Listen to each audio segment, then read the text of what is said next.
이 시간에 또 많이 자리를 메워주신 여러분들 감사드립니다. 먼저 강사 소개를 해보겠습니다. 천주교 대구대교구의 최고의 강사, 멀리서 오신 우리 이창영 바오신님 정말 큰 박수로 맞아주십시오.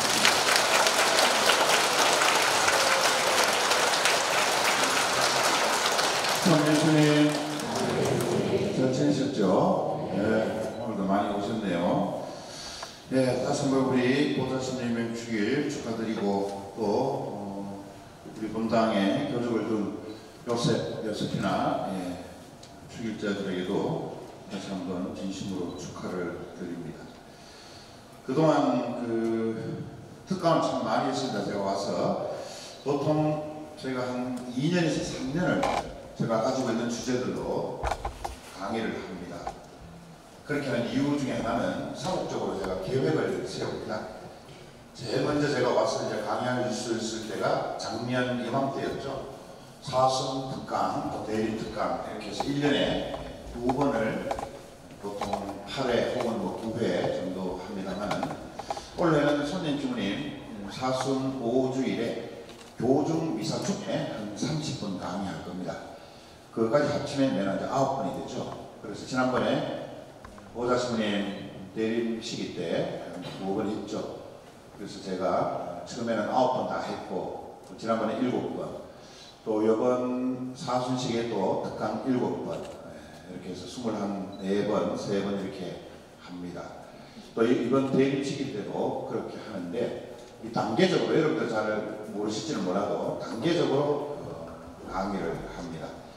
그래서 지난번 2번 정도 대림 사순식이 강의한 것은 여러분들 생활에 필요한 이야기들, 물론 뭐 신앙과 다 연관이 되어 있습니다만, 이번 사순식의 특강의 특징은 여러분들이 평소에 신앙생활을 하시는데 세례성사 이후에 신앙서적을 거의 읽지 않기 때문에 좀 더 깊이 있게 교리를 다시 한번 인식하고, 또 바뀐 교리가 바뀌었다는 게 뭐라고, 또 교황청에서 온 공문에 보면 여러 가지 전례적으로 바뀐 내용들, 이런 것들을 여러분들에게 또 전해주고 해서 이번에 강의의 특징은 우리 가톨릭 교리의 핵심들을 골라서 여러분들에게 말씀을 드리려고 준비를 했습니다.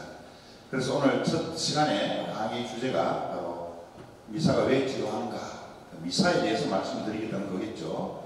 그리고 내일 미리 예고편을 말씀드리면 교회 밖에도 구원은 있는가, 이거는 제가 만든 주제가 아니에요. 이게 신학적으로 상당히 중요한 내용입니다. 공의회라 그래서 전 세계 신학자들이 오랫동안 모여서 연구하고 토론하고, 그래서 개신교와 천주교의 다른 점 중에 하나가 바로 이런 점입니다. 개신교는 교회 밖에는 구원이 없다라고 이야기합니다. 다시 말하면 하느님을 믿지 않는 사람은 구원받을 수 없다. 그리고 우리 가톨릭 교회는 어떻게 되느냐, 교회 밖에도 구원은 있다라고 이야기하지 않습니다. 신학적으로 분명하게 표현하면 교회 밖에도 구원의 가능성은 있다, 이렇게 표현합니다.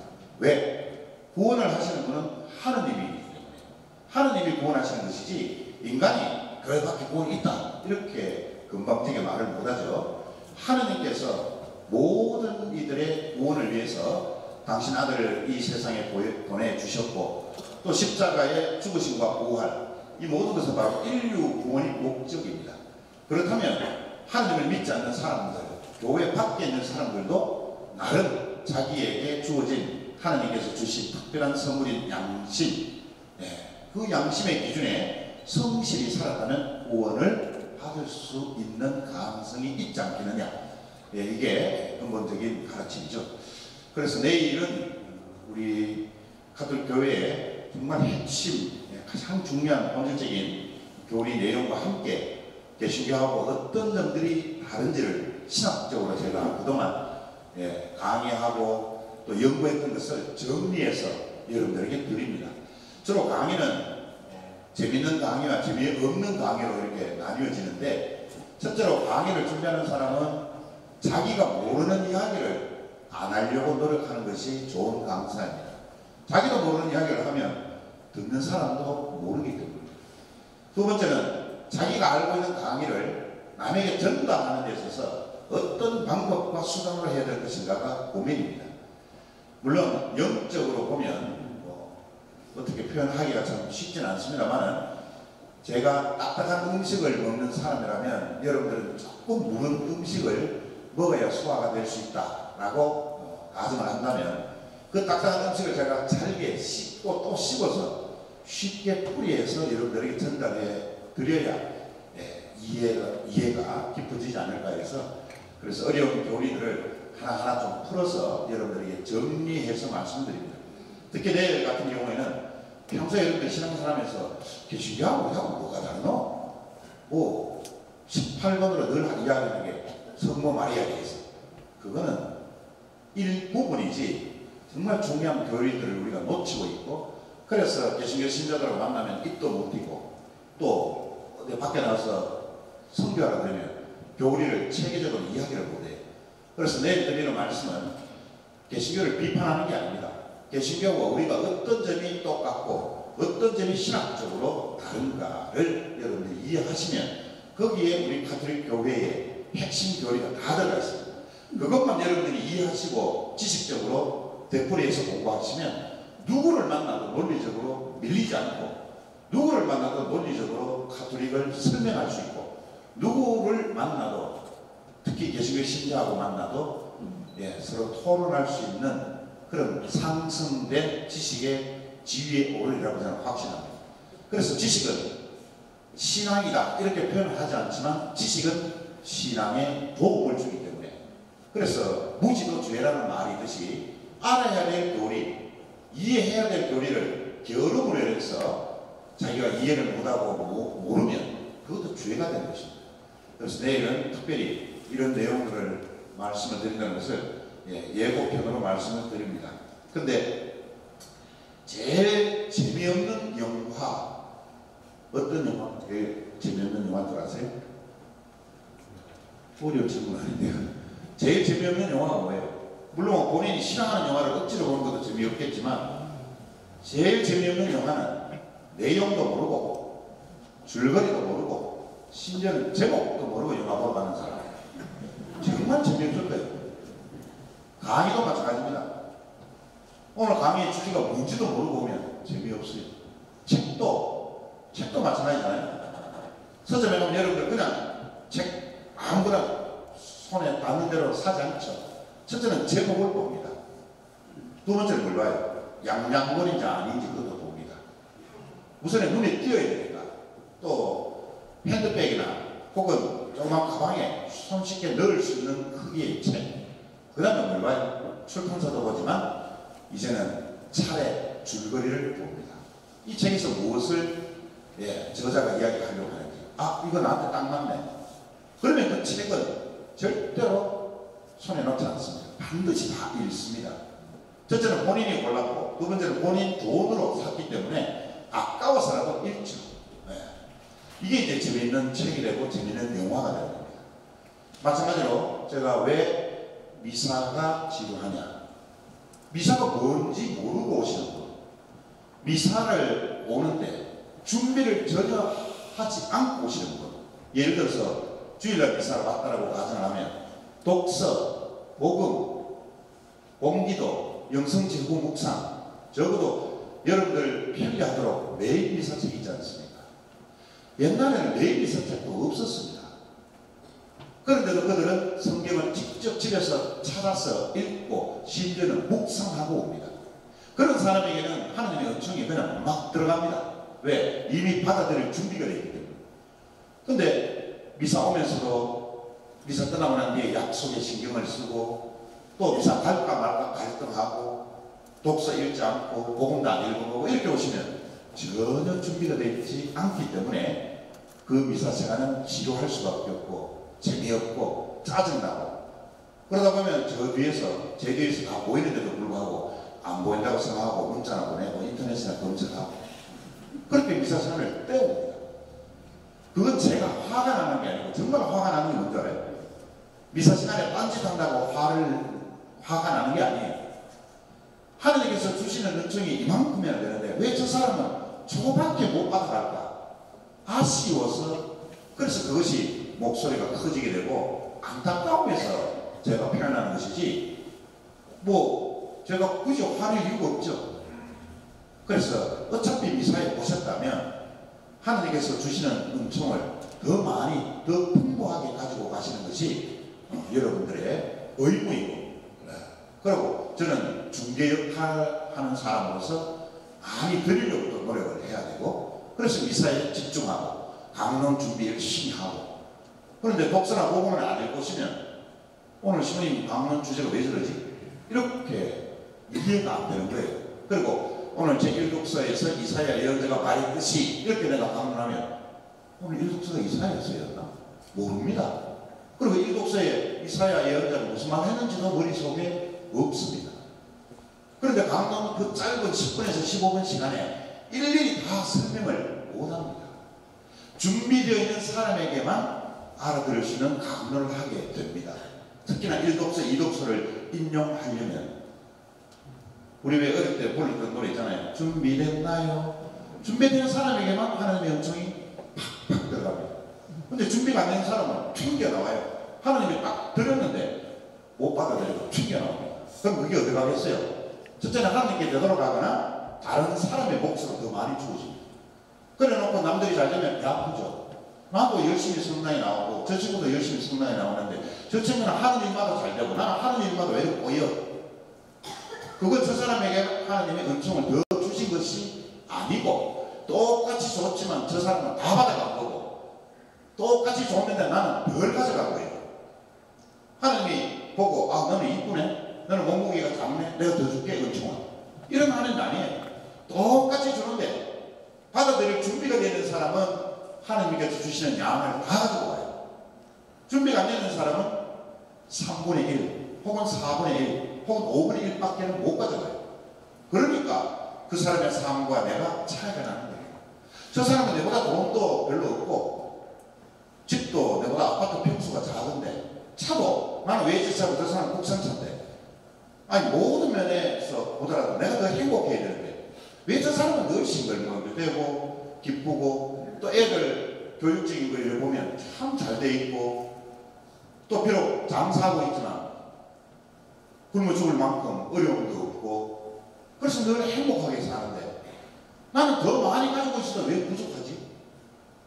예, 이런 경우의 수를 본다면 그건 우리의 자세의 문제가 있는 것이지, 하나님께서 편애해서 누구에게는 더 많이 주고 누구에게는 덜 적게 주는 그런 제자한 하나님은 아니시다.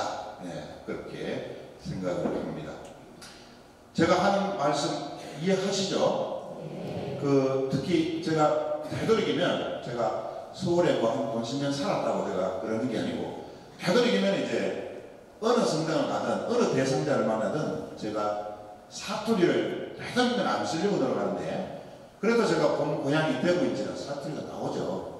예, 근데 우리 교우분들은 대부분, 물론 뭐 객지에서 오신 분도 계시겠지만 대부분 대구나 경북 지역에 계신 분이어서 사투리를 다 이해하시리라 생각합니다만, 딱 한 번, 예, 우리 원장 선생님 잘 이해 못하실 때가 있어서 서울서 오셨기 때문에 제가 되도록이면 외국어 쓰지 않고 한국말로 쓰도록 노력을 하겠습니다. 그런 이야기 있죠. 왜 경상도, 특히 대구 사람, 사투리 많이 쓰는 사람 중에 어떤 사람이 서울에 놀러를 갔는데, 명동 가면 구경거리가 많잖아요. 명동에 어슬렁어슬렁하면서 구경하러 다니는데 마주 오던 여학생이 실수로 핸드폰을 떨어뜨렸어요. 그러니까 경상도 그 남자는 되게 친절하잖아요. 그래도 우락부락 해도. 그래서 핸드폰 주워서 그 여학생이 주면서 이렇게 말했습니다. 니끼가 가가라. 니끼가 가가라. 이 말 딱 들으니까 그 여학생이 학기는 받았는데 머리가 하얘지는 거예요. 어떻게 대답해야 될지 몰라서 결국은 아리가도 고자이마스 하고 갔답니다. 서울에 가면 여덟이면 좀 표준말을 써야 되는데, 그래서 저도 강의를 서울에서도 수없이 했어요. 근데 한 번은 제가 사투리를 몇 마디 썼는 모양이에요. 쓰고 나니까 이제 강의 끝나고 예조성당의 신감원이 찾아와서 아까 스님 그 단어가 일본말입니까? 어느 나라 말입니까?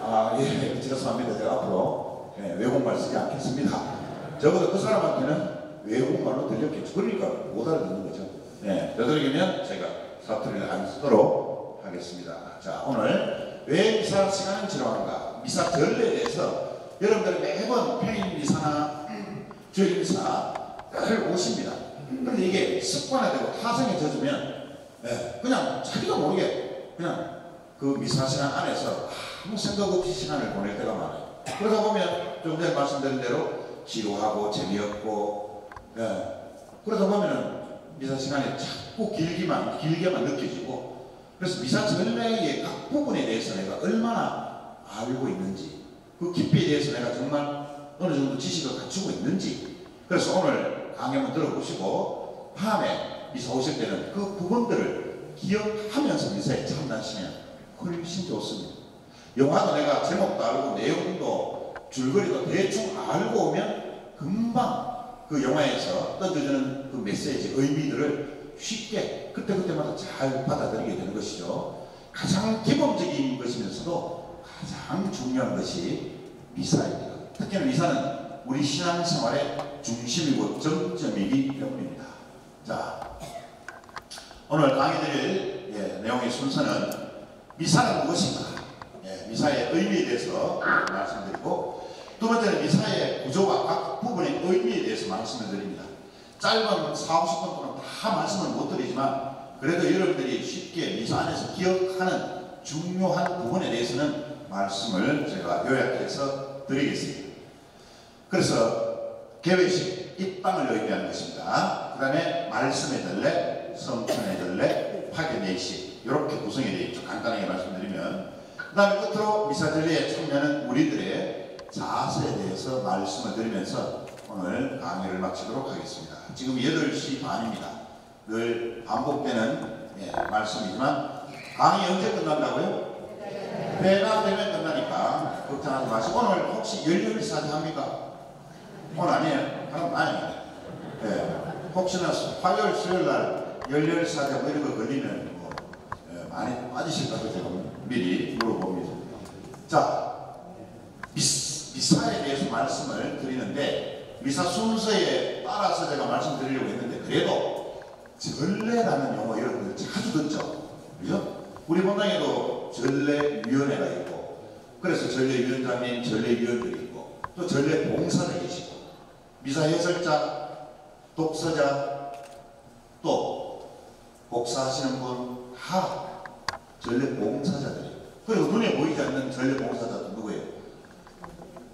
제대배, 그죠? 늘 변화무쌍한 전례에 맞는 꽃꽂이 해주시고, 또 제빵 자매님들 예수님의 그림자처럼 미사가 진행될 수 있도록 여러 가지를 준비해 주시고 빨래해 주시고, 이게 왜 깨끗하겠어요? 매번 빠니까. 이분들도 사실은 엄격한 의미에서 전례 봉사들입니다. 자, 어쨌든 전례가 도대체 뭐냐?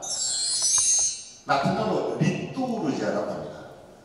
라틴어는 악센트가 중요합니다. 그냥 리투르지아 이러면 좀 이상하고, 리투르지아가 무슨 뜻입니까? 리투르지아를 우리가 신학적으로 번역을 하면 전례라는 말로 쓰지만, 이 리투르지아의 본래의 뜻은 이런 뜻입니다. 공적 의무 혹은 공적인 일, 이런 뜻을 가지고 있는 단어입니다. 이걸 신학적으로 풀이하면 무슨 말이 되느냐? 하느님께 바치는 공적 예배, 이것이 전례입니다. 여러분들은 전례 기도와 개인 기도를 구분할 수 있어야 됩니다.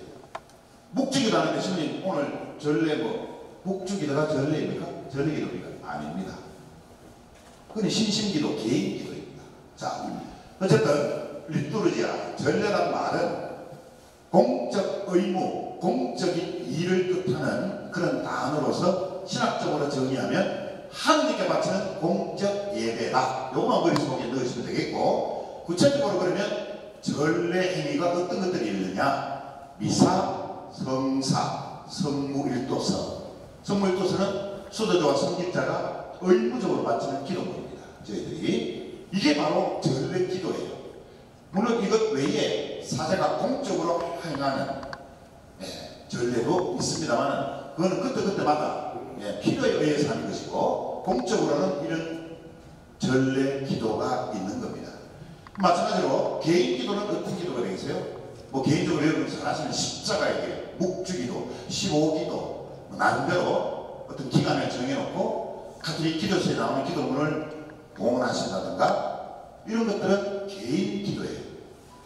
그래서 더 중요성을 따지면 전례 기도가 넘버원입니다. 왜? 공적인 예배예요. 공적으로 드리는. 그래서 여러분들 미사에 오면 개인 취향의 미사 여러분들 봉헌하신 분도 계시지만, 내가 개인 미사 취향을 내가 원해서 미사 예물을 냈다고 해서 그 미사가 자기 거냐? 아니에요. 자기는 그 취향으로 그 미사를 봉헌할 뿐이지, 미사 자체는 뭡니까? 공적 예배. 하느님의 백성이 하느님께 드리는 공적인 기도다. 이렇게 이해하시면 되겠습니다. 자, 전례 주년에 대해서도 상식적으로 좀 알아봅시다. 제가 지난 주일날 강론할 때 제가 사순시기 해서 사순 몇 주까지 있느냐, 사순 5주, 그 다음에 성주간 부활절 주기까지 말씀드렸습니다만, 그것까지 제가 말씀은 안 드리겠습니다만, 이 주기라는 거죠. 전례 주년 바퀴가 돌아가듯이 이렇게 돌아갑니다. 자, 어떻게 돌아가느냐? 예수님의 일생을 생각하시면 돼요. 예수님이 이 세상에 오셨고 그리고 태어나신 성탄, 그 전이 뭐예요? 대림. 예수님이 오시도록, 임마누엘이 이 세상에 오시도록 기다리는 시기, 예수님의 탄생 바로 전이에요. 예수님의 일생을 생각하면서 전례 주년을 기억하시면 쉽습니다. 첫째는 대림식이라고 해서 예수님이 이 세상에 오시기 전 구세주를 기다리는, 목말라 애타게 기다리는 시기, 이것을 대림식이라고 합니다. 그 다음에 예수님이 이제 부유에 탄생하시는 성탄 시기가 되겠죠. 그 다음에 예수님의 순환, 지금 현재 우리가 전례로 매일 미사하고 또 금요일마다 십자가를 바치고 이런 은혜로운 시기, 바로 사순시기. 40일간 예수님의 순환을 묵상하고 극기와 희생으로 은총의 시기를 보내는 때, 그 다음에 이제 부활시기입니다. 부활시기는 성령 강림 대축일로서 부활시기는 마무리됩니다. 예수님이 부활하시고 제자들에게 이 세상을 떠나시면서, 그래서 주님 성천 대축일 다음이 성령 강림 대축일이죠. 예수님이 하늘로 승천하시면서 나는 가지만 너희들을 도와주는 우리의 영, 바로 성령의 시대가 열릴 것이다. 성령을 너희들에게 주고 간다. 그래서 성령 강림 대축일이 부활 시기를 마무리하는 대축일로서 우리 가톨릭 교회가 지상에 세워진 탄생일입니다. 사람은 누구든지 다 자기가 태어난 생일이듯이 우리 가톨릭 교회가 이 지상 위에 세워지면서 생일이 언제인가라고 묻는다면 바로 성령 강림 대축일입니다. 저 날이 바로 교회가 이 세상에 탄생한 날이기 때문에 그렇습니다. 그 다음 시기가 이제 우리가 연중시기라고, 그 다음에 이어서 이제 한 해를 마무리하는, 마지막 그 항해연도의 마지막 주일을 그리스도 왕 대축일이라고 합니다. 이 축일로서 한 해의 본질적인 이 전례 주년이 끝이 납니다. 그 외에 우리에게 의무적으로 주어진 대축일 미사가 따로 있죠. 의무 대축일이라고 부르죠. 1월 1일 무슨 축일이죠? 성가정축일이요. 1월 1일 신정미사를 그러지만 무슨 대축일이에요? 전주 여러분이 성마리아 대축일, 8월 15일입니다. 성천 대축일, 또 12월 25일은 예수 성탄 대축일. 이거는 의무 대축일입니다. 그래서 이날은 의무적으로 참석하셔야 되고, 미사에 참석하려면 교회 성사를 보셔야 되는, 개인적으로 저는 1월 1일이 참 안타깝습니다. 왜냐하면 다른 나라들은 모르겠습니다만, 특히 우리나라는 신정 구정으로 갈리워져서 요즘에 신정 수행하는 사람도 많고, 또 특히 유럽 사람보다는 우리나라 사람들이 또 새해 떠오르는 태양의 길을 받기 위해서 밤에 동해나 이쪽으로 많이 가죠. 그러다 보면 또 1월 1일 날 미사를 놓쳐버리는 경우가 참 많습니다. 그래서 1월 1일에 저 의무대 주기를 좀 더 이동해서 지낼 수는 없을까, 그런 제 개인적인 생각을 해봅니다만은, 이거는 뭐 교황청에서 정하는 날이기 때문에 우리가 뭐 개인적으로 마음대로 움직일 수 없는 대축일이죠. 8월 15일도 마찬가지예요. 성모 성천 대축일인데, 8월 15일이 무슨 날이에요? 광복절, 빨간 날 이렇게 하시는데, 성모 성천 대축일입니다. 자, 미사, 이게 라틴어로 영어로 이제 제가 발음을 하면 M-I-S-S-A, 미사. 미사가 무슨 뜻이겠어요? 파견하다, 파견하다, 내보내다, 그런 뜻입니다. 누가 누구를, 예수님이 제자들에게 선교의 사명, 복음 선포의 사명을 주고 내보냈듯이, 미사는 바로 하느님께서 여러분들을 파견하는 것, 이렇게 큰 덩어리로 말씀드릴 수 있습니다. 그래서 미사 맨 마지막에 뭐라 그래요? 미사가 끝났으니 가서 복음을 전합시다. 그럼 여러분들은 하나님 감사합니다 하고 나갑니다. 나가는데 복음 선포로 가야 되는데 커피숍 가고 짜장면집 가고 산에 가고 뭐 가을 되면 땅콩 공양 가고 이러면 안 되죠. 가서 좀 나가서 한마디라도 좀 복음 선포하고 그 다음에 다른 보리를 보셔야 되는데, 어쨌든 미사라는 말은 파견하다, 보내다, 그런 뜻입니다. 예수님이 제자들을 파견하셨듯이, 자, 미사에는 어떤 요소, 어떤 부분들이 포함이 되어 있느냐, 역사적인 발전 과정을 통해서 미사라는 이 큰 덩어리에 어떤 각각 요소가 있는지 살펴보겠습니다. 첫 번째는 구약의 제사, 빵 나눔의 의미가 이 미사 안에 포함되어 있습니다. 초세기 교회는 예수님의 12제자와 함께 빵을 나누는, 포도주를 나누는 예식을 그대로 재현을 해서 오늘날의 미사 형태가 아니고, 신자들이 모이면 예수님이 최고의 만찬을 하셨듯이 똑같이 빵과 포도주를 나누는, 그때는 소공동체였습니다. 이렇게 미사에 몇백 명씩 오는 게 아니고 30명, 20명 이렇게 소단위로 모였기 때문에 가능했던 거죠. 어쨌든 이 미사 안에는 구약의 제사였던 빵 나눔의 의미가 포함이 되어 있습니다. 그리고 2, 3세기에 가서는 감사 기도까지 미사에 포함을 시켰습니다. 그러다가 4세기에는 제사, 하느님께 공적으로 올리는 예배, 하느님께 공적으로 올리는 제사의 개념까지도 이 미사 부분의 의미가 포함이 되었습니다. 그리고 두 번째 미사는 거룩한 제사의 의미를 담고 있습니다.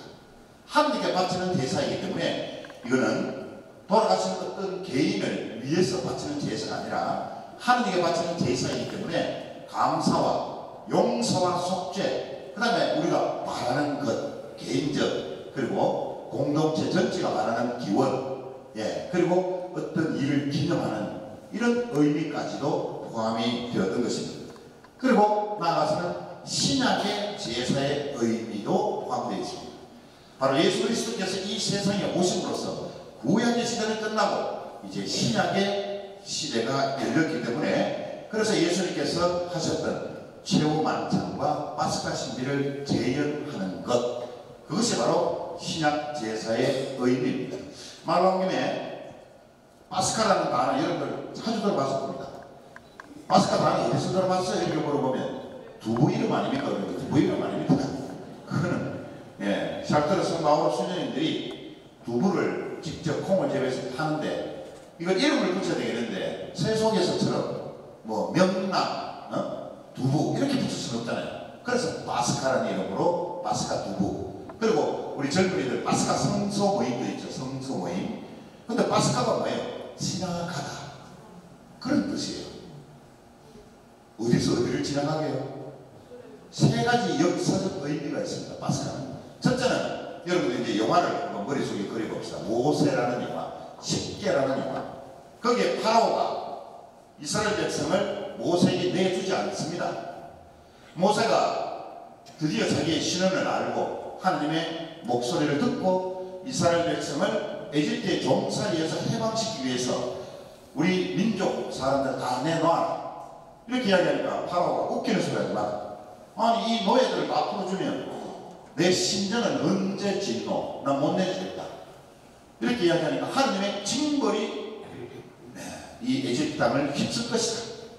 그래서 여러 가지 징벌을 내렸는데도 고집이 센 파라오 왕은 결심을 굳히지 않습니다. 마지막으로 하나님이 모세에게 이렇게 이야기합니다. 오늘 밤 죽음의 신이 에집트 전역을 휩쓸고 갈 것이다. 이스라엘 민족들은 문설주에다가 양의 피를 발라라. 그러면 거기는 내 민족인 줄 알고 죽음의 신이 지나갈 것이고 문설주에 양의 피가 없는 가정은 마다들, 우리식으로 이야기하면 장남이겠죠. 뭐 지금도 그렇지만 과거에는 더 이 장남이 승계를 하기 때문에 장남을 다 죽여버리겠다. 이렇게 하나님이 모세를 통해서 파라오에게 전달하라고 합니다. 그런데도 파라오는 받아들이지 않죠. 그래서 모세는 이스라엘 민족 사람들에게 전부 다 양의 피를 문설주에 발라라. 그 중에는 깜빡하고 폭탄제 먹다 잊어갖고 못 받은 사람도 있었어요. 그러다 보니까 죽음의 신이 그날 밤 지나가면서 마다들을 다 죽여버렸습니다. 파라오의 아들까지도 죽었습니다. 그래서 파라오는 그때서야 하나님은 정말 대단한 분이시구나 해서 이스라엘 민족을 내줍니다. 그래서 문설주에 양의 피가 없는 곳 죽음의 신이 지나가다 파스카. 두 번째 사건이 뭐냐? 바로 우리가 잘 아는 모세가 이스라엘 백성을 이끌고 에집트 종살이에서 홍해 바다를 건너가다. 여러분들은 단순히 건너가다라는 게 여기에서 홍해 바다를 모세 지팡이로 바닷물을 멈추게 한 다음에 그 사이를 지나갔다 이것만 기억하시지만 신학적 의미는 다릅니다. 홍해 바다를 건넜다는 뜻은요 이집트의 종살이 그러니까 파라오의 신을 섬길 수밖에 없었던 그 차복하고 고통스러운 날들에서 홍해 바다를 건너감으로써 드디어 가나안 복지에서 오로지 하느님만을 섬기게 되는. 그래서 신학적 의미는 단순히 바다를 건너냐 안 건너냐가 중요한 게 아니고 하느님을 섬길 수 없었던 상태에서 이제는 자유롭게 노예 상태에서 풀려나서 자유인으로 하느님께 공적인 예배를 드릴 수 있는 상태, 이것을 지나가다 종살이에서 노예에서 자유인으로 건너가다, 그런 의미가 두 번째 파스카 의미입니다. 마지막 세 번째 파스카는 뭐예요? 예수 그리스도의 죽음과 부활 사건입니다. 예수님이 돌아가시고 사흘 만에 부활하셨습니다. 죽음에서 부활대로 건너가다 파스카. 이게 바로 구약과 신약에 나오는 파스카의 역사적 사건 세 가지입니다. 이해되겠죠? 자, 그 다음에는 나눔과 일치의 의미도 이 미사에 포함되어 있습니다. 어떤 나눔과 일치냐? 바로 성체와 성혈의 나눔은 바로 형제적 사랑으로 서로가 일치하고 나누는 것을 의미합니다. 그리고 이 미사에는 끝으로 부활의 영광에 참여함을 의미합니다. 여러분들이 지금 살아서 육신을 가지고 이 미사에 오신다는 것은 바로 하나님 나라에서의 부활의 영광에 이미 참여하고 있는 것입니다. 그래서 성경에서 뭐라 그래요? 천상의 잔치라고 이야기를 하죠. 바로 천상의 예루살렘에서 환호를 울리며 예수님을 만나게 되는 그날, 그게 바로 우리 부활의 영광된 날이죠. 그것을 이미 우리는 현재에서 살고 있는 것이다. 이렇게 미사에는 5가지의 의미가 포함되어 있습니다. 구약의 제사, 거룩한 제사, 나눔과 일치, 신약의 제사, 부활의 영광에 참여. 이것이 바로 미사라는 큰 집에 농도 들어가고 냉장고도 들어가고 세탁기도 들어가는 그런 형태로 큰 집을 구성을 하고 있는 것이다. 자, 그러면 미사가 도대체 어떻게 발전이 되어 왔겠느냐? 성경에 예수님이 미사는 이렇게 해야 된다고 말씀하신 적 단 한 번도 없습니다. 최후의 만찬은 예수님이 직접 거행하셨고 교회도 세우라고 말씀하셨지만 미사를 이렇게 해라. 본당 성구가 제의를 읽고 입당하면 입당서가 몇 번 부르고 그런 말씀하신 적 단 한 번도 없습니다. 그래서 우리는 개신교와는 달리 개신교는 성경만 중요시하지만 우리는 뭘 중요시해요? 성경과 성전, 거룩한 전통, 사도로부터 이어오는 이 전통을 우리는 성경만큼이나 소중하게 생각하는 것이죠. 따라서 오늘날의 미사의 이 형태는 성경에 나온 것이 아니라 성전, 거룩한 전통, 초세기 예수님의 제자였던 사도로부터 처음 시작되었던 그 미사의 형태가 오늘날 21세기를 거쳐오면서 하나하나씩 보완되고 첨가되고 해서 오늘날의 미사 형태로 구성이 되었죠. 그래서 처음에 초기 공동체, 예수님이 돌아가신 이후 사도시대에는 식탁 공동체였습니다. 그야말로 아까 좀 말씀드린 대로 식탁에서 함께 음식을, 빵을 나누고 포도주를 나누는 형태로 처음에 미사의 기원, 미사의 시초가 그런 형식으로 시작이 되었습니다. 왜냐하면 예수님 돌아가시고 난 뒤에 베드로 반석 이후에 교회를 세우겠다.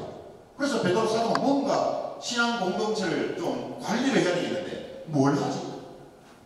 그래서 예수님과의 최후 만찬을 재현하는 식탁 공동체를 만들었습니다. 그게 바로 미사의 시작이었습니다.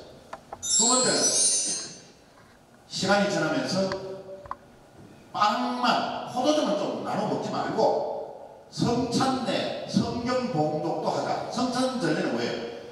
예수님의 최후 만찬을 재현하는 것이고 말씀의 전에는 구약 성경 또 우리의 스승이신 예수님의 말씀하셨던 신약 성경 부분도 좀 우리가 듣고 읽고 그리고 그것을 사도들이 해석하는 그게 강론이었습니다. 이렇게 발전이 되어 온 것이죠. 이게 150년 경이었습니다. 오늘날의 이 미사 형태가 좀 전에 말씀드린 대로 역사적으로 쭉 전통으로 발전되어 오다가 오늘날 이 미사 형태는 7세기에 와서야 어느 정도 갖추어졌습니다. 그 형태가 완성이 되는 거죠. 그래서 이제 미사 안에 예수 그리스도의 순환과 죽음, 부활, 승천의 그 기념하는 의미를 다 담아내는 미사 형태로 거의 완성을 한 것입니다.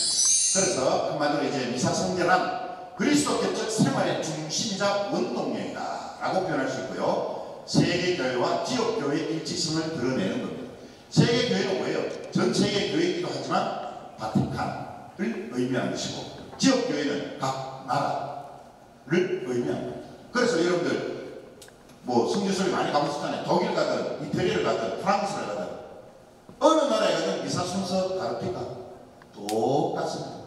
언어만 다를 뿐. 그러면 독서와 복음도 다르냐? 천만에 만만해. 독서와 복음도 똑같습니다. 다른 게 있다면 신부님의 강론 그것은 본인이 어디에 포인트를 두고 어떻게 준비했냐에 따라서 강론은 다를 수 있어도 미사 순서와 성찬의 자리부터 시작해서 모든 내용은 똑같습니다. 그래서 여러분들이 어느 나라 미사에 참여해도 다 미사에 참여한 것입니다. 그리고 여러분들은 한국말 알아들으면 되잖아요. 그죠? 네. 이놈의 빠뜨리시고 성부와 성자하고 저거구나. 저 주님께서 여러분과 함께 그거구나. 다 알아듣습니다. 그래서 바로 일치성을 드러낸다라고 볼 수 있는 것이죠. 자, 미사의 구조와 각 부분의 의미를 한번 보겠습니다. 모두에 말씀을 드렸죠. 미사는 첫째, 개회식, 준비 예식, 입당성가를 의미하는 것입니다. 입당성. 물론 입당 전에 마음의 준비를 갖추는 것도 포함이 되겠습니다. 두 번째는 이제 말씀의 전례고요. 세 번째는 성찬의 전례. 네 번째는 파견 예식, 종결 예식, 마침이라고도 볼 수 있죠. 이렇게 미사가 각 부분으로 연결이 되어 있습니다. 자, 이 부분들에 대해서 의미를 제가 말씀드릴게요. 첫째, 입당성가입니다. 사제가 사제복을 입고 이 앞에서 입당을 하든 뒤에서 입당을 하든 여러분들이 입당성가를 부르는 이유는 예수 그리스도의 대리자인 사제를 맞아들이는 예수 그리스도를 맞아들이고 환호하는 그런 의미로 입당성가를 부릅니다. 그래서 여러분들이 자꾸 미사에 너무 타성에 젖어 있으면 저거 왜 부르지? 한 번쯤은 의심을 가지고 의구심을 가져야 되는데 물론 그래 했으니까 몸에 익숙하니까 그러시나 하지 마시고 오늘은 여러분들이 평소에 뭐 궁금증을 가졌든지 안 가졌든지 스스로 한번 물어보고 스스로 대답해보는 그런 형태로 이해하시면 좋겠습니다. 그래서 여러분들이 앞으로 이제 성가책을 들고 입당 성가 부를 때는 예수 그리스도를 맞이하는 기쁨으로 성가를 불러야 되는데 입 꾹 다물고 이 프란트 하시는지 내가 모르겠는데 입 꾹 다물고 그냥 성가책도 안 펴고 한 번도 입 모양 뭐 성가뿐만 아니고 미사에 신앙 고백도 안 하는 분이 있어요. 입 꾹 다물고 있어요. 정말 뭐 틀리로 되어 있을지 모르겠는데 그렇지 않은 다음에서 입당 생활 때도 정말 기쁜 마음으로 환호하는 마음으로 예수님을 만나는 마음으로 우리가 입당 생활을 기쁘게 불러야 되겠습니다.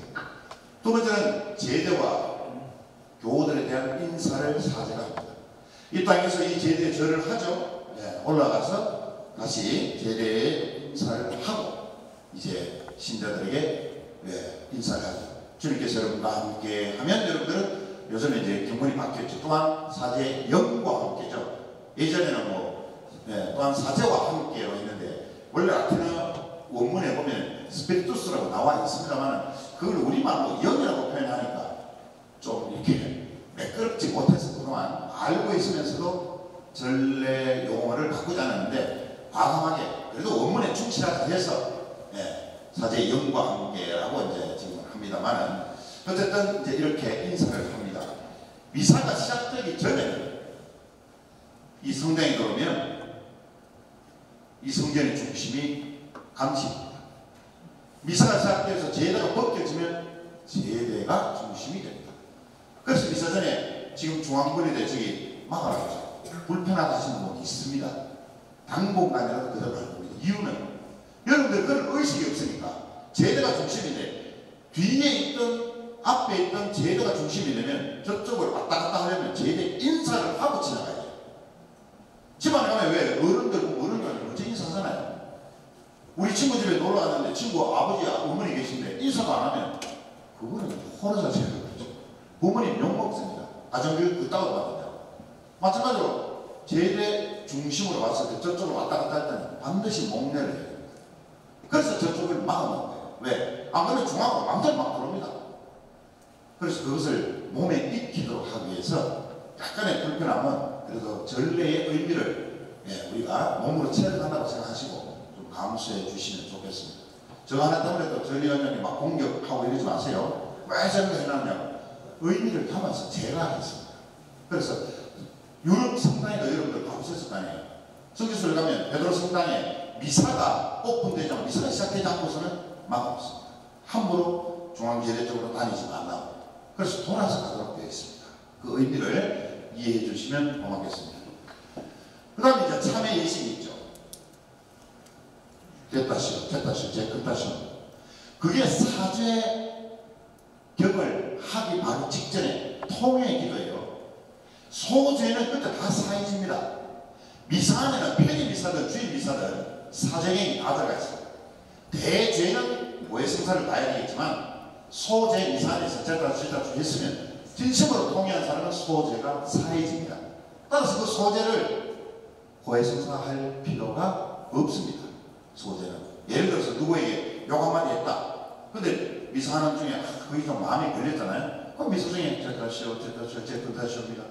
진심으로 통회하고 내가 그 사람에게 요구한 것을 전파했습니다 라고 통회한다면 그리고 마지막 부분에 사제가 사죄경을 외우죠. 그러면 그 죄가 용서받습니다. 이게 뭐예요? 공적인 고해성사입니다. 아시겠죠? 소재는 사해집니다. 그 다음에 이제 자비를 구함, 기기. 주님 자비를 베푸소서, 그리스도님 자비를 베푸소서, 주님 자비를 베푸소서. 하나님의 자비를 강구하는 자세. 제가 제대에서 보면 자비를 베푸든지 말든지 알아서 하시죠. 뭐 기분 나쁜 일인지는 모르겠지만 그래도 하느님께 상대가 내가 믿는 신앙을 고백하는 주님인데 뭔가 자비를 구하기 위해서는 좀 슬픈 표정도 짓고 좀 찡그리고 좀 우는 표정도 지어야 되는 거 아니에요? 내가 아버지한테 용돈 받을 때 그냥 받습니까? 아버지 용돈 좀 줬어. 말을 떨면서 아니면 우리 아버지가 옛다 하고 죽겠어요. 아빠 내가 이거 하는데 좀 필요한데 친구한테 돈 빌 때도 마찬가지잖아요. 내가 끓이면 가만히 그래도 그것도 다른 갑을 관계가 아니라 신앙적 관계에서 하나님이 내가 자비를 구하는데 그냥 먼저 주님 나를 베푸소서 주님 나를 정말 마음에서 주님 자비를 베푸소서 그리스도님 자비를 베푸소서 이거 한번 해보세요. 평소에 내가 주님 자비를 베푸소서 주님 자비를 이거 하는 거하고 마음으로 주님 자비를 베푸소서 뭐가 다르잖아요. 그걸 대하는 게. 그러면 하나님이 야, 이 정도로 나한테 자비를 구한다면 그래 자비를 내가 줄게 이렇게 돼야 되지. 아니 뭐 주던 말든지 뭐 다리 떨면서 뭐 콧구멍 후벼가면서 뭐 자비를 베푸소서 얼마나 기분 나쁘겠어. 자비를 베풀 사람이 안 줘요. 정말 진심으로 자비를 원하는 사람에게 주지. 그죠? 그래서 자비는 이 하나하나 부분에 의미를 심어서 하시라는 뜻으로 말씀드려요. 근성으로 습관적으로 하지 말고 하나하나 의미를 생각해보면 정말 미사의 구조 하나하나가 엄청난 의미를 담고 있는데 그동안 나는 너무 타성에 있었어. 그냥 원래 하는 거니까 와서 습관적으로 했다. 근성으로 이런 사람들 참 많아요. 자, 다음은 대영광송 글로리아 하나님을 환호하는 천사들이 부르는 노래입니다. 네? 그래서 정말 대영광송 할 때는 기쁘게 불러야 돼요. 틀려도 관계없어요. 나가는 소리 안 합니다. 이 악보 보기에 힘들면 예, 그냥 오르간 소리만 듣고라도 따라서 부르는. 그래서 하나님을 찬송하는데 이것도 그냥 뭐 부르는지 말든지 입도 안 떼고 이빨 딱 물고 하나님한테 뭐 받을 돈 받으러 하는 건지는 모르겠지만 대봉사도 기쁘게 환호하듯이 남들 생각은 없어요. 그렇게 하면 훨씬 더 기쁩니다. 자비를 구하는 기도, 대역방송 얼마나 기쁜지 몰라요. 그러면 잠이 안 와요. 그런데 딴 생각하고 앉아있고 입 다물고 있으니까 지루하잖아요. 그러니까 문자 보내고 딴 생각하고 연속극 봤던 거 생각하고 뭐 영화 볼 생각하고 식사하러 어디 가고 딴 생각 저 멀리 한 50km 갔다가 다시 돌아옵니다. 8년 생각 때. 이래가지고서요 무슨 미사참배를 했어요. 몸은 성당에 있는데 마음과 정신은 저 바깥에서 놀다 봅니다. 네. 자, 다음은 봉기도죠. 콜렉타라고 합니다. 사제가 말씀의 전례를 마무리하면서 기도합시다 하죠. 그거는 여러분들을 대신해서 제가 대표로 기도합시다 하는 거지 사제 혼자서 바친 기도 아니에요. 근데 제대에서 매번 이사 때마다 평일이든 주일이든 제가 기도합시다 그러잖아요. 그럼 다 같이 기도하는 마음으로 하느님께 기도하는 경문이에요.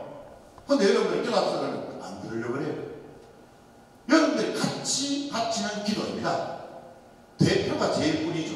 그러면 제가 기도를 전능하신 하느님 오늘 뭐 요셉 주기를 맞이하여 요셉 성인의 그 삶을 본받고 그러면 여러분들 거기에 마음을 실어드려야죠.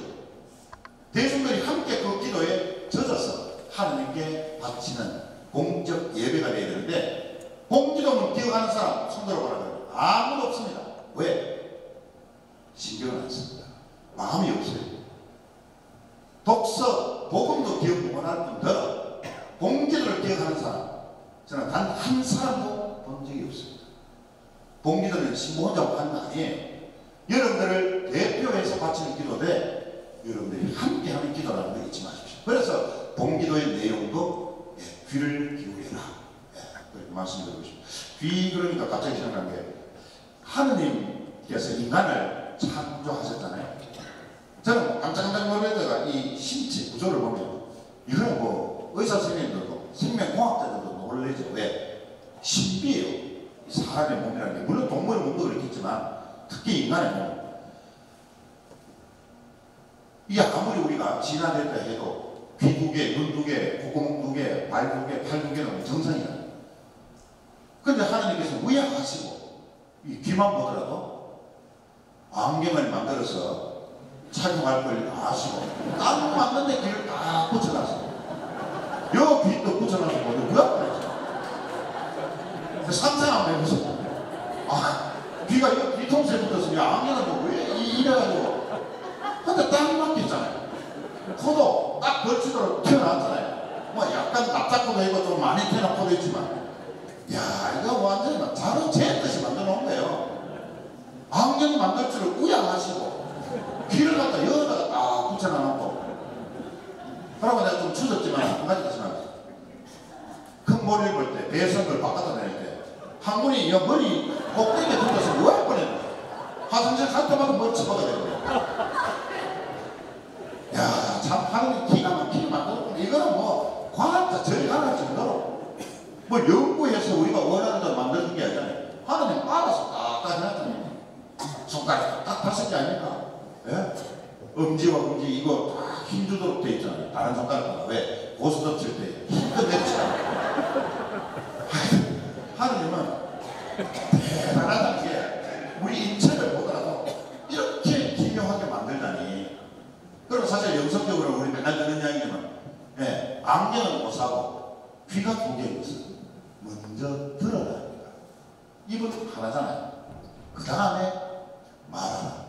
듣는 것이 우선이다. 그 말이잖아요. 말하는 게 우선했으면 입이 한 10배 달려요. 얼굴에. 말을 계속 하는 게 10개쯤 입이 막 달려가지고 이쪽으로 밥 먹고 이쪽으로 계속 말하고 있고 이쪽으로 폭탄 좀 마시고 있고 이쪽으로 욕하고 있고. 그런데 하나님 그래 안 되셨잖아요. 딱 입 하나.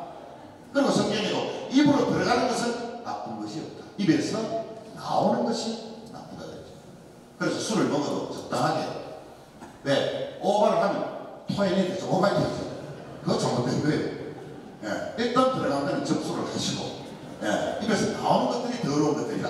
미움, 증오, 시기, 질투 이런 것들을 말씀하셨죠. 자, 넘어갑니다. 말씀에 있는데 주일을 기준으로 합니다. 오늘 말씀드리는 것은, 자, 우리가 매일 듣게 되는 주일날 일독서는 구약 성경에서 발췌합니다.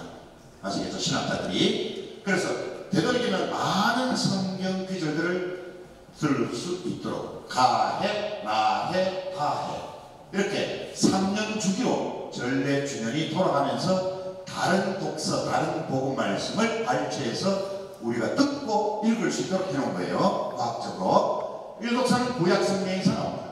구약 성경을 읽고 나면 화답성을 하죠. 그죠? 화답성. 화답성은 무슨 의미가 있느냐? 감사와 참회의 응답입니다. 왜? 하나님의 말씀을 듣고 여러분들 뭐를 해요? 주님의 말씀입니다. 그러면 뭐라 그러죠? 정말 감사합니까? 이것도 습관적으로 주님의 딴데 정신이 잘 50km 밖에 있다가 독서자가 마지막에 주님의 말씀입니다 그러면 그때서 싹 다시 정신이 돌아와서 하나님 감사합니다. 뭘 감사해야 돼? 진정으로 하나님의 말씀을 들려주신 데 대해서 생명의 말씀을 듣게 해주신 데 대해서 감사한 마음. 하나님 감사합니다. 이렇게 마음에 우러나오는 목소리로 해야 되죠.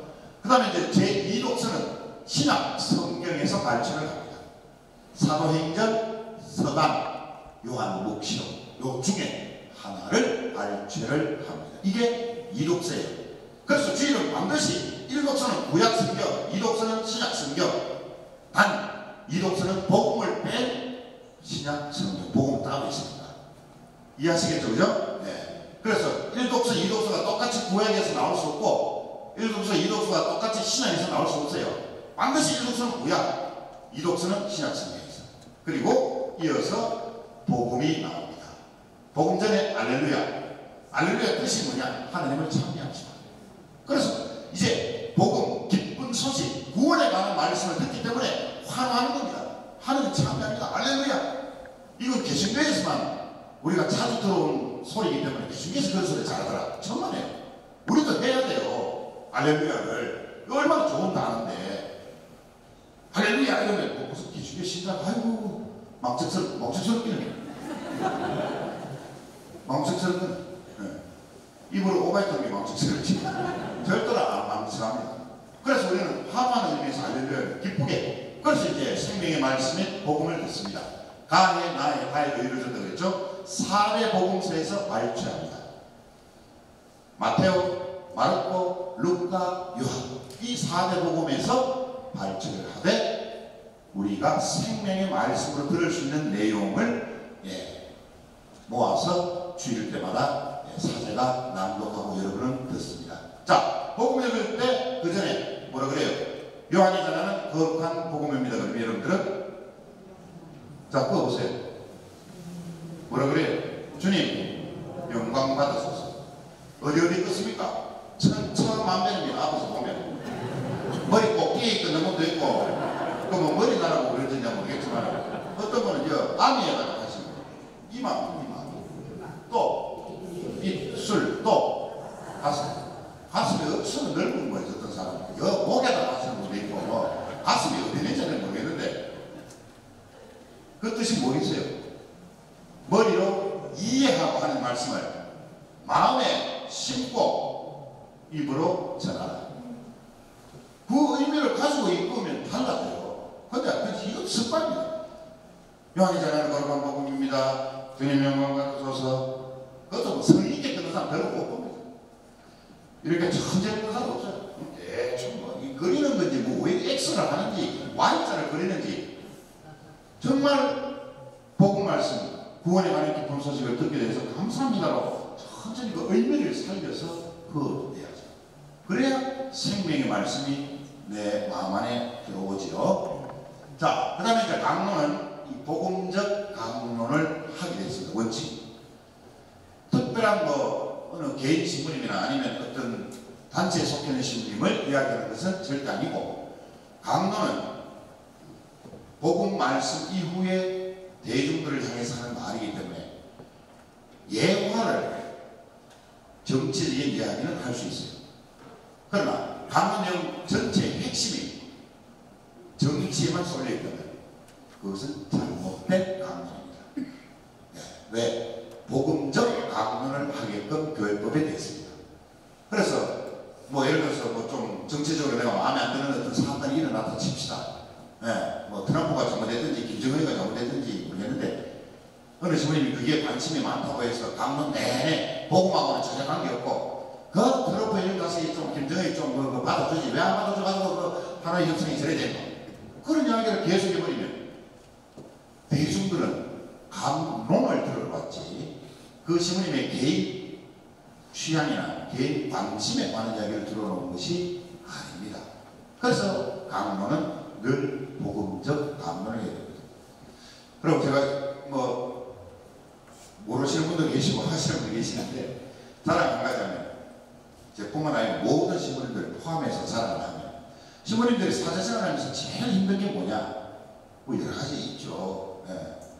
여러 가지 있죠. 뭐 술을 많이 마시는 것도 힘들고 뭐에 상사시에 들어가지고 했던 죄고백 또 하고 이런 것도 힘들지만 그런 것보다 제일 힘든 것이 강론입니다. 강론 준비를 제대로 해야 되죠. 근데 그게 너무 힘들어요. 강의는 쉬워요. 솔직하게 얘기해서 오늘 강의하는 거거든요. 강의는 제 스타일대로인데 강론은 복음적 강론이기 때문에 묵상을 하지 않고서는 이놈의 강론이 안 나오죠. 하나님이 안 줘요. 성령이. 그리고 고민하고 그래서 주일 미사 딱 끝나고 나면 다음 주일 강론을 먼저 읽습니다. 사전에 머릿속에 넣어놓고 그 다음 그걸 계속 고민합니다. 그리고 기도 시간 때 기도하면서 주님 저를 도구로 쓰십시오. 이번 주일은 제가 무슨 말을 대중들에게 전할까요? 이렇게 묻습니다. 그리고 뭐 제가 마이크 잡고 이렇게 나와서 강론하니까 신부님 그냥 뭐 입이 까발총이라 그냥 삐면 막 줄줄줄 나오고 참 은사 받으셨는지 말씀 잘하셔. 물론 사람들마다 약간의 달란트의 차이는 있습니다. 남들보다 좀 앞에 많이 쓰는 제가 교수 생활을 오래 했잖아요. 그러다 보니까 스피치에 대해서는 조금은 남들보다 앞설 수는 있지만 매주마다 그럴 수는 없습니다. 그러면 강론 원고 없이 마이크 잡고 나와서 어떻게 강론할 수 있을까? 두 가지죠. 첫째, A4 용지 넉 장이면 12분에서 15분 사이입니다. 매번 외웁니다. 제 강론 지금 그 쓰는 거 달라고 보여줄 수 있습니다. 목사들은 이제 봅니다. 왜? 몇 분 전에 들어와서 이제 제 읽으면서도 약간 기억이 안 나는 부분을 다시 리피트 반복하기 위해서 보면 새까맣게 되어 있거든요. 그만큼 5시간 정도를 외워야 소화가 됩니다. 외우는 그 자체로 앞에 나서 말로 표현하기는 쉽지 않습니다. 강론을 외우죠. 그 다음에 금요일 저녁쯤 되면 또 낮에 아무도 없으면 뭐 하겠어요? 성당에 와서 빈 마이크를 들고 강론 연습을 합니다. 아무도 안 계시잖아요. 그 저 혼자 여기서 마이크 끄고 참여 스님 오늘은 뭐 사순 2주입니다. 한 주간 잘 지내셨죠? 부터 그걸 몇 번 하느냐? 10번 합니다. 그래야 소화가 돼요. 내가 소화 못한 걸 너한테 주면 그게 소화되겠습니까?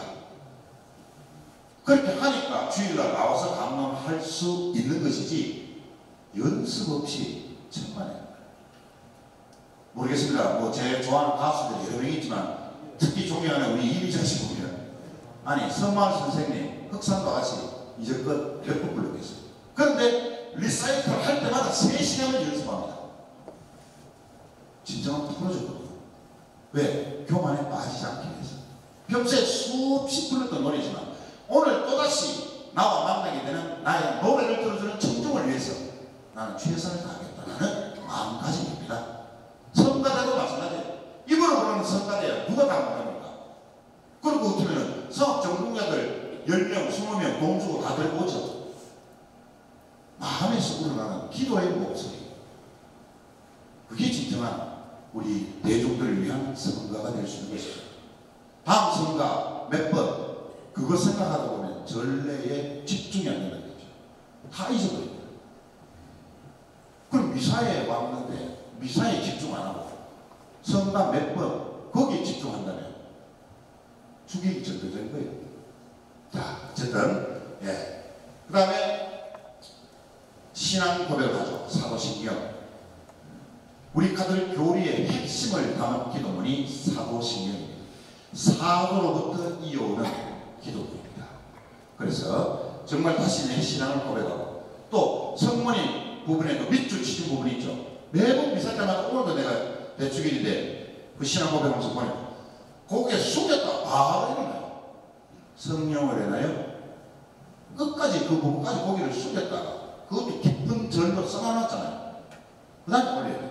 십자가에게 왔을 때 내려오고 그리스도께 경배 하나이다 할 때 경배 하나이다 하고 올려야 되는데 경하면 벌써 올라왔습니다.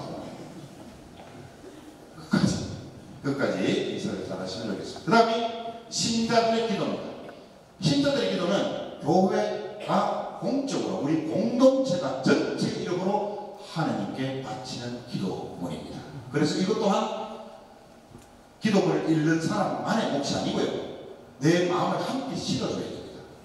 그래 이게 만천일동 성당의 신자들의 기도가 공적 기도로 하나님께 올려지는 것이 될 것이죠. 자, 다 돼갑니다. 이제 성찬이 될래. 첫째는 제물 준비를 하죠.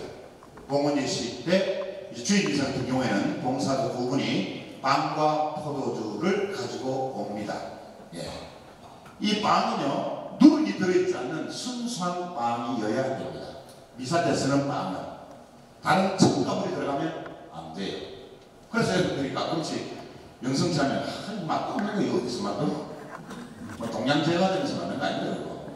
수녀원에서, 그것도 알베 수녀원에서 만드는데 맛을 먹는 게 아니에요. 거기는 첨가물이 전혀 누룩조차도 없는 순수한 빵입니다. 그리고 포도주, 미사주도 보면 마주왕이에요. 그 마주왕 회사에 우리가 부탁을 해서 포도주를 생산하되 미사주는 따로 미사주로가 되어 있습니다. 일반 시중에서 판매되지 않습니다. 미사주는 미사주대로만 따로 생산을 합니다. 그래서 미사주에도 다른 첨가물이 전혀 들어있지 않습니다. 순수한 포도주 100%라야 미사주로 쓰게 되어 있습니다. 아시겠죠? 그때 주머니 그 마주한 미사주에 쓰는 그 한 병 좀 주의소. 그렇게 이야기하시는 건 미사주예요. 그건 시중에서 판매되는 게 아닙니다. 두 번째는 성찬 기도를 이제 들어갑니다. 이게 바로 미사의 중심이자 정점입니다. 거기에 보면 어떤 요소들이 있느냐. 감사와 환호, 변화의 기원, 사제가 성체와 성결에 손을 얹는 순간이 성령의 임재하심을 기원하는 기도예요. 그래서 우리 다 같이 성체, 밀떡이 성체로, 포도주가 성혈로 실체적 변화를 이룰 수 있도록 성령께 간구하는 시간입니다. 자, 중요한 신학적 용어를 제가 썼습니다. 밀떡이 성체로, 포도주가 예수님의 피로 바뀌었다라는 말을 쓰면 안 돼요.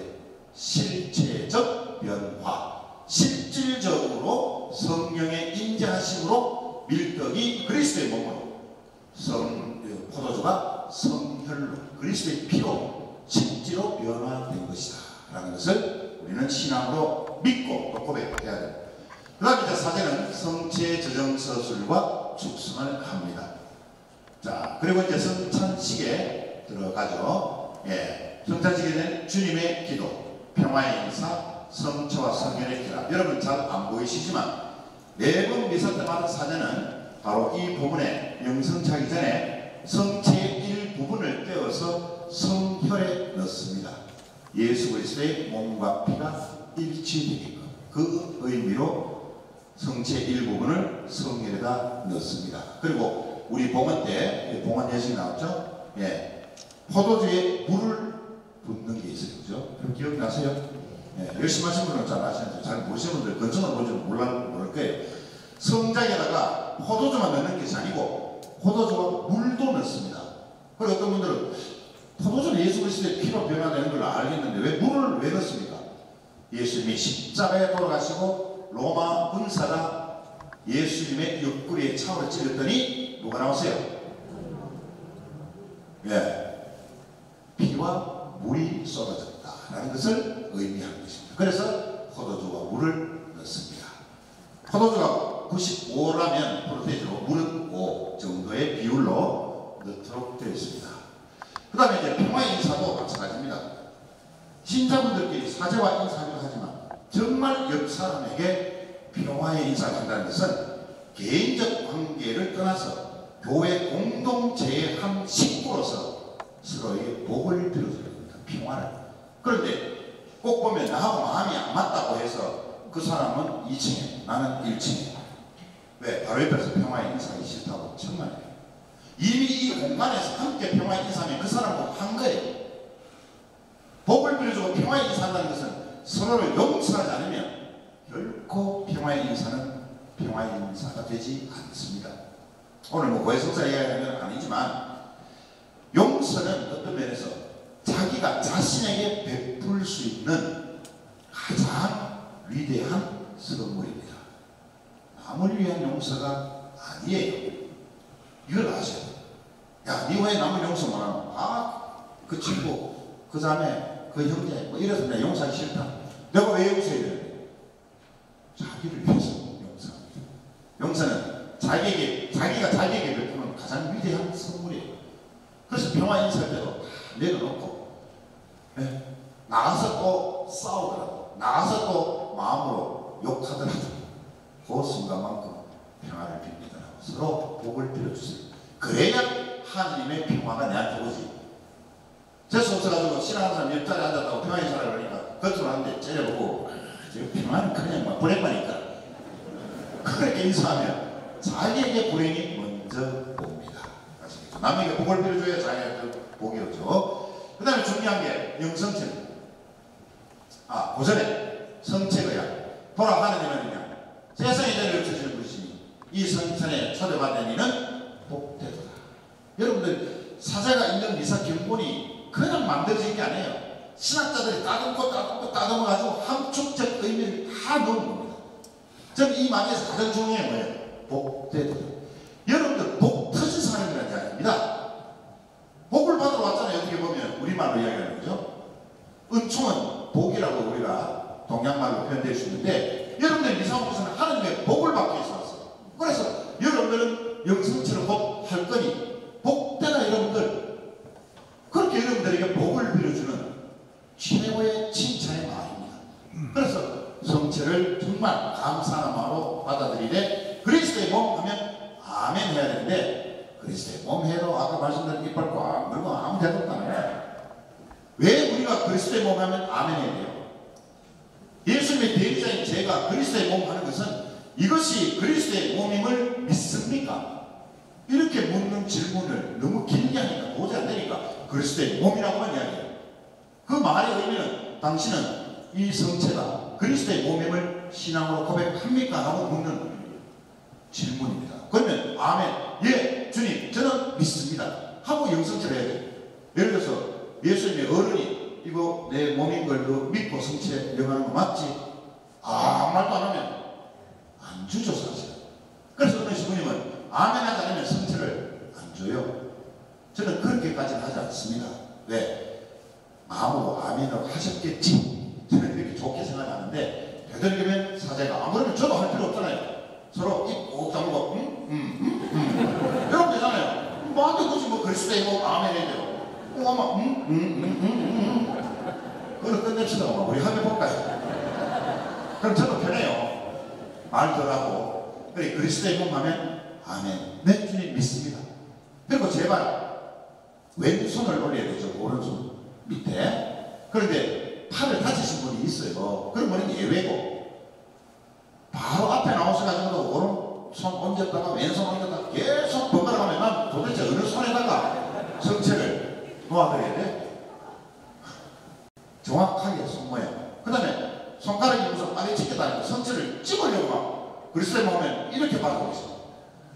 바닥에 떨어질 때까지 놓일 때까지 기다리고 계신다. 뭐 그래 급하다고 막 집어가지고. 그래서 손 모양도 각양각색 다 달라요. 또 어떤 분들은 손을 너무 밑으로 내고 너무 또 올리시는 분. 그 다음에 그리스도의 몸하고 성체를 손바닥에 올려놓을 때 숭려다. 성체가 바닥에 떨어져요. 근데 옛날 교우분들은요, 혹여나 서로 간에 얘기 찾는 실수로 성체가 바닥에 떨어지면 교우분이 먼저 허미를 줍잖아요. 저는 또 제일 입어서 그거 주우려 그러면 조금 불편하죠, 자세가. 요즘 교우분들은 쳐다보고 안 죽어요? 더럽다는 거죠. 먼지 묻었는데 내가 왜 저걸 영위해야 돼? 나도 똑같이 부모님을 내는데 그거 아니죠. 이게 무슨 뭐 여자한테 여드어보고 그런 것도 아니고 성체에 대한 공경심이 부족하지 않는가. 자, 저번에는 예로 내가 도리다 늘 이야기하는데 성체를 분배하다가 제 실수로 성체를 떨어뜨렸어요. 그런데 갑자기 어디서 나타나는 쥐 한 마리가 나와가지고 성체를 낼름 먹었어요. 자, 그러면 쥐가 역성체 한 겁니까? 아닙니까? 그럼 뭐 한 거예요? 쥐 눈에는 그게 성체가 아니고 그냥 쥐 먹는 먹거리 그걸 먹었을 뿐이죠. 그러면 그 성체가 비록 쥐가 먹었다고 해서 그 쥐한테 우리가 오늘 저 쥐가 영성체이네, 거룩한 쥐다, 이렇게 얘기 못합니다. 성체는 신앙을 고백하지 않는 사람에게는 성체의 효력이 발생되지 않습니다. 그래서 간혹 비신자분이 모르고, 특히 장님이 있을 때 유가족들이 쭉 나오면 자기가 모르게 달려 나왔다가 그냥 손에 성체를 이렇게 얹으니까 그냥 받아보시는 분 있어요.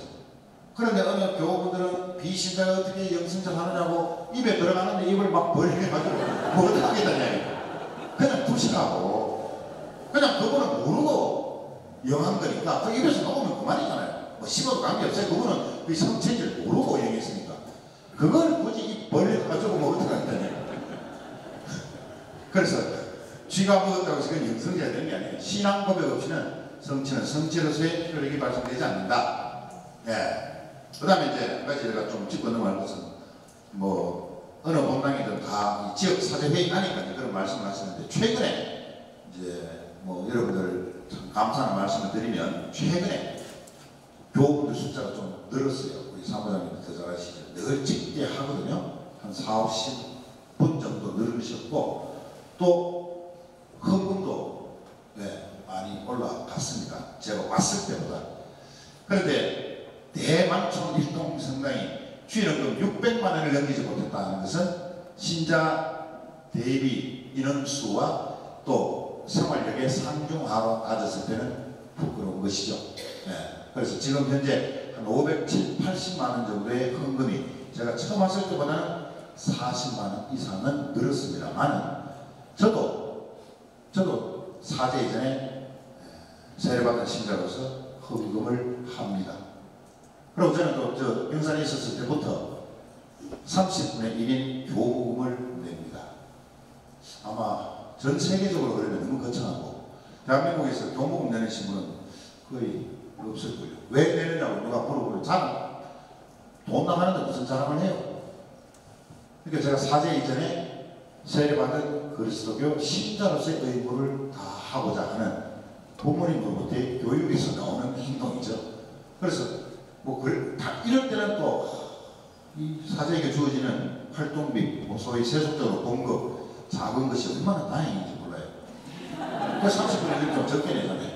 예. 뭐 그래봐야 뭐 3, 4만 원 내면 되니까. 높으면 높을수록, 소득이 높으면 높을수록 더 많이 되는데, 어쨌든 여러분들도 주일날 미사공원 때 나가서 커피 한 잔, 또 뭐 이름 있는 커피를 시키면 거의 3,000원, 5,000원, 또 심하게는 뭐 케이크 한 조각하고 먹으면 거의 10,000원 넘어가거든요. 물론 뭐 정주교에서 1,000원짜리 낸다는 게 옛날 이야기지만 그래도 전통을 너무 잘 지키는 것 같아요. 사도로부터 계속 1,000원만 내는 것입니다. 절에는 뭐 예불 한번 하면 100만 원이에요. 100만 원. 최하. 왜 그런가? 저도 연구해봤더니 우리는 뭐 저희 본에 종을 치고 있습니다만 옛날에는 딸랑 하는 종이 있죠. 그걸로 많이 쳤잖아요. 종을 쳐도. 그러니까 딸랑 치는 게 1,000원 이래드리고 절에는 뭐 종 치면 동이 아니고 저에게는 100만 원. 그래서 100만 원. 어떤 거는 뭐 500만 원 하고 띵 하네. 우리도 종을 바꿀까? 종 바꾸지 않도록 주일원금은 많이 내라는 뜻이 아니에요. 오해하지 마세요. 아이고 이성경 신부님 돈 얘기 안 한다고 오늘 강의하면서 돈 많이 내라는 뜻 아니에요. 성의를 다하자는 것이지 많이 내라 적게 내라의 의미보다도 정말 내가 성의를 다하고 있느냐 하는 게 바치는 예물에 대해서 한번 생각해보자. 그만. 자, 마지막 방해내신 주님께서 여러분과 함께하며 또한 사제여러분과 함께 하고 강복을 드리죠. 강복을 받고 나가셔야 되는데 뭐 그래 바쁘다고 강복도 안 받고 나가시는 분들 있죠. 3일째 이름으로 강복을 받습니다. 그리고 마지막이 중요하죠. 미사가 끝났으니 가서 복음을 전합시다. 이게 바로 미사, 그죠? 파견하다, 보내다. 그럼 여러분들이 세상에 나가서 오늘 들은 생명의 복음 말씀을 전해야 되는 의무가 있는 것입니다. 그래서 선교하자고 제가 말씀드렸죠.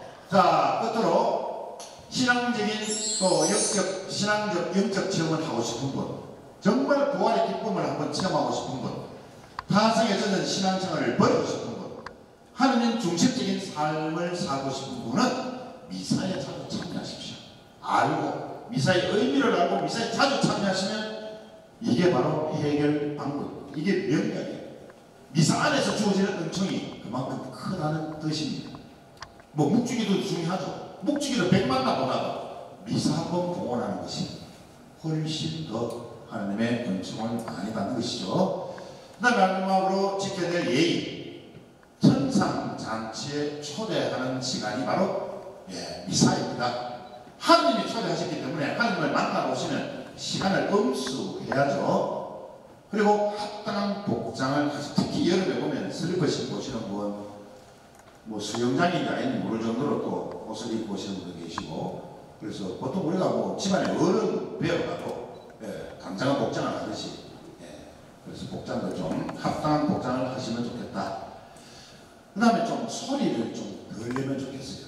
물론 이제 연세 드신 분들 중에 뭐 기침도 많이 나시는 분도 계시고 여러 몸이 컨트롤되지 않아서 그럴 경우도 있습니다만은 본인이 자주 기침을 많이 한다 싶으면 손수건을 좀 가지고 다니시면서 기침 날 때 조금 막아서 하는 겁니다. 또 재채기도 참으면서 좀 수건으로 가려고 하는데 그냥 자연적으로 목에 좀 뭐 걸려서 기도하다가 머리가 쭈뼛쭈뼛 서요. 나는 지금 하나님하고 지금 일치해가지고 푹 빠져들어 그러는데 무엇이 막 놀래면 놀래. 오늘 부르르 들려요. 남에게 그만큼 피해간다는 상대방을 위한 배려입니다. 또 독서 복음을 좀 미리 읽고자 아까 말씀드렸죠. 그래야 내가 훨씬 더 강론 말씀이나 또 미사 안에서 이루어지는 모든 부분들을 깊게 이해할 수가 있습니다. 그 다음에 합당한 예물 복음을 아까 말씀드렸고, 끝으로 전례에 집중하기. 어떤 분들은 선생님 전 미사에 오면은 분심에 많이 들어요. 그 이유가 뭘까요? 이유는요, 쓸데없는 생각하기 때문에 그렇죠. 이유가 뭐가 있어요? 그럼 어떻게 하면 되죠? 미사에 집중하면 되죠. 본인이 의지적으로 노력을 안 하고 방법이 없으니까 약 먹듯이 머리 아프다 사료도 먹는 듯이 주문이 미사에 집중이 안 되는데 뭐 좋은 명령 없으니까 그 말이에요. 다른 생각하지 않고 미사에 집중하는, 오늘은 내가 정신 바짝 차리고 미사에 집중해서 한번 해보겠다. 그렇게 집중을 하다 보면 미사 전체가 빠져들 수 있는 때가 옵니다. 어느 성인이 그랬습니다. 1시간 성체 조배한 자매가 그 성인에게 물었죠. 신부님, 저는 그 성인님이셨는데 저는 1시간 기도하는데 거의 막 한 40분 정도가 분심, 잡념, 뭐 겨우 한 20분 정도는 좀 이렇게 하는 뭐 대화하는 것 같습니다. 그래 성인 신부님이 대단하십니다. 뭐가요? 1시간 성체 조배해서 20분을 집중할 수 있다니. 자매님, 저는 아직도 5분 이상은 집중 못해요. 욕심을 부리지 마세요. 1시간 기도하면 1시간 전체가 다 하나님과 깊은 영적 대화를 나눌 수 있는 시간이라고 한다면 착각입니다. 10분만 정신이 집중됐다. 오늘 1시간 성체조배 했는데 50분을 투자했다고 생각하세요. 그 10분을 위해서 50분을 투자해야지 50분을 다 자기 영적 체험의 시간으로 가지려고 한다는 것은 욕심입니다. 그러나 그렇게 투자한다고 생각하면 점점 더 늘어납니다. 집중도가. 미사도 오늘 칭찬해 줄 때까지는 괜찮았는데 그 이후부터 또 복음 읽으실 때까지는 다 집중이 되는데 이상현 씨는 강원도로 하도 재미없어서 그때부터 그냥 다른 생각이 듭니다. 그건 제 탓입니다만 그래도 집중에 마음을 흐트리지 않으면 끝까지 그 미사에 온전히 푹 빠져서 참여할 수 있지 싶습니다. 오늘 강의는 여기까지입니다. 오늘 제가 좀 길게 말씀을 드렸습니다만은 왜 여러분들이 신앙생활 하는데 중심이 미사여서 좀 하나하나 좀 욕심이 나서 안 할 말도 그냥 지나갈 수 있었지만 이런 기회에 미사에 대해서 말씀 안 드리면 언제 드릴까 싶어서 조금 시간이 더 있습니다만은 오늘 와주신 분들께 진심으로 감사드리고 이 은혜로운 시기 첫 단추를 오늘 끼웠다 생각하시고 기쁜 마음으로 나머지 강의에도 많이 나와주실 부탁을 드립니다. 그리고 나가시면 뭐 도장 받으시고 또 나가서 밑에 내려가시면 또 차봉사 하시는 분들 덕분에 차도 한잔 하시니까 또 이럴 때 강의 끝나고 내려가셔서 친교 나누시면서 집으로 가시면 좋겠습니다. 끝까지 강의 들으신 여러분께 진심으로 감사드립니다. 고맙습니다.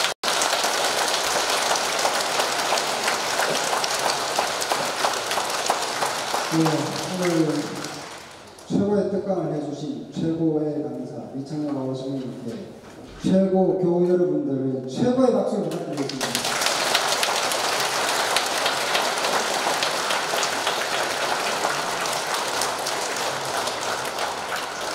마침 순간은 115분 3절 4절